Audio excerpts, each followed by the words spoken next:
Greetings viewers, Eric the Car Guy here, and I am also known as ETCG1 when posting videos to this channel. And I start things off on ETCG1 with, hey, if it's your birthday, happy birthday. Please enjoy this digital confection that I found for you on the internet.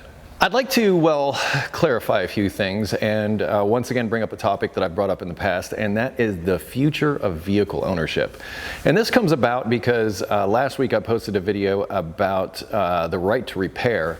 And a few of you had issue with some of the comments that I made toward the end of that video as far as my suggestion of, my thoughts is probably a better way to put it on where I believe the future of vehicle ownership is going.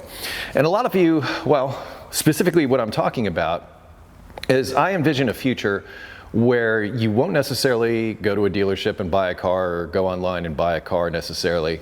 What you will buy is a subscription to a service that provides you a vehicle for transportation. And this is already kind of a thing in some places. And in fact, I have some friends down in Atlanta that do something similar to this, and they pay a monthly fee, but they have access to several different types of vehicles. So if they want a pickup truck, they can have a pickup truck. If they want a sedan, they can have a sedan, and they pay one fee and they swap out vehicles when needed. So they don't necessarily own any particular vehicle. They just basically own the rights to vehicles to use for their own purposes. And this, I think, is the way forward. And a lot of you are like, Eric, that's communism. I don't see it that way. Because if there are several companies doing it, several companies offering the service, there's competition. That's not communism, that's a free market. And that's one of the things I wanted to put into this conversation. And a lot of you are like, well, I want to buy something, I want to fix it and keep it forever. Well, I'm here to tell you that in today's environment, and particularly with the environment, going forward, we're going to have to come up with some radical solutions in order to deal with this issue. And that means things like, instead of an individual person owning an individual vehicle, multiply that by millions and millions of vehicles, that people start sharing that, especially in urban areas. That's where I said it. Out in rural areas, I don't see this making sense at all, to be honest. I still see a traditional method of getting from point A to point B. However, in an urban environment, particularly where parking is an issue, particularly where just owning a vehicle is expensive and a real pain in the butt. In fact, I know people that live in New York City that have never driven at all. And the reason is they've had access to public transportation. They've never had need for a vehicle, and vehicles are expensive, and they just kind of get in the way. And that's where I think something like this would really take off, or even in the suburbs for long commutes, stuff like that. Autonomous vehicles are really kind of the key to this whole thing, if that becomes a thing. We're not quite there yet. We're a few years away, but again, I think that this type of vehicle ownership will be the way forward. And I believe there are car companies already working on this already. The thing I spoke about earlier, that's an independent company that has a bunch of different types of vehicles. It's not affiliated with a particular brand. But I believe there are some brands out there that are exploring different business models as opposed to selling vehicles. Think about this. If you don't own it, you're not paying registration, you're not paying insurance, you're just paying a flat monthly fee. And people are like, wow, this is going to drive us all just out of ownership and into communism again. That kind of. No, that's not what I'm talking about. I was poor for a while, and I can tell you nothing set me off more, or nothing put me off balance more than unexpected expenses. Guess what? Auto repair. That's an unexpected expense. So if you loop that into the insurance cost and the registration cost and any other fees as far as like paying tolls and stuff like that, what if that wasn't an issue? What if it could be one monthly payment and that's that? That's what I'm talking about. I think that's helpful. I think that takes out that, oh, my car broke down kind of thing. Now I got to pay thousands of dollars to fix it so I can get to work.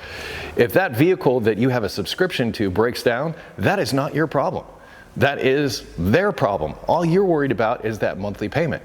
And I envision different tiers of this, for different types of vehicles. Some vehicles might be a little higher end, more luxury, whatever. You have access to that. Maybe you can step up to it.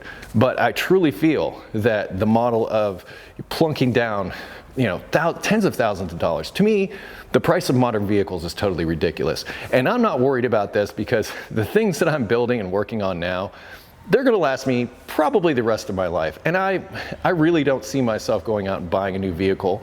So it doesn't concern me. That's why I don't care, because I'll build my own vehicles and have them working for as long as they possibly can. I also envision that the internal combustion engine is going to come with some kind of tax, and for driving, and I'm hoping it's based on mileage, because that's based on usage. That's fair. So instead of taxing everybody or whatever, just tax me on driving my old cars so that I can still drive my old cars and enjoy them.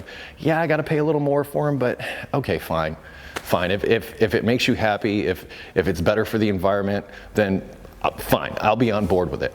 I'll give in to that. But I don't want to give up my internal combustion engines, my older ones. I love them dearly. However, I'm not afraid of EV. I'm not afraid of what that brings. I'm not afraid of the new technology. I'm not afraid of a subscription model for a vehicle as opposed to owning a vehicle, maintaining it, and all of that BS. And if that's your thing, if that's your vehicle, fine. I'm not telling you you're not going to do that. I'm telling you that this is an option, a possible option for the future. I'm not saying it's going to happen. I'm saying this is what I think will happen. So I hope that brings some clarity to that conversation that I started last week in Right to Repair. Again, if you have a subscription to it, you don't have to worry about maintaining it. You don't have to worry about repairing it. You don't have to worry about any of that stuff. You just have to worry about making your monthly payment. And as long as you make that monthly payment, which is X amount, yeah, it'll go up every once in a while. Well, that's just the way of the world. But as I said, I think a lot of companies will do this. I don't think the government's involved. I think a lot of companies are doing this. And when they do it, there will be market competition, not communism. Please, relax. Anyway, your thoughts, future of vehicle ownership. What do you think about a subscription to a vehicle as opposed to buying it outright, owning it, maintaining it, and doing all that stuff? Would that be something that's better for you? Maybe it is, maybe it isn't. Love to hear about it down in the comments. Links in the description to additional videos and information. Also, a link to ericthecarguy.com, which is where I ask you go if you have automotive questions. Thank you so much for watching today. I post ETCG1 videos on Mondays, so if you're looking for your birthday wish, look forward on a Monday, or, well, watch an old video. Anyway, thanks again for watching. Be safe, have fun, stay dirty. I'll see you next time.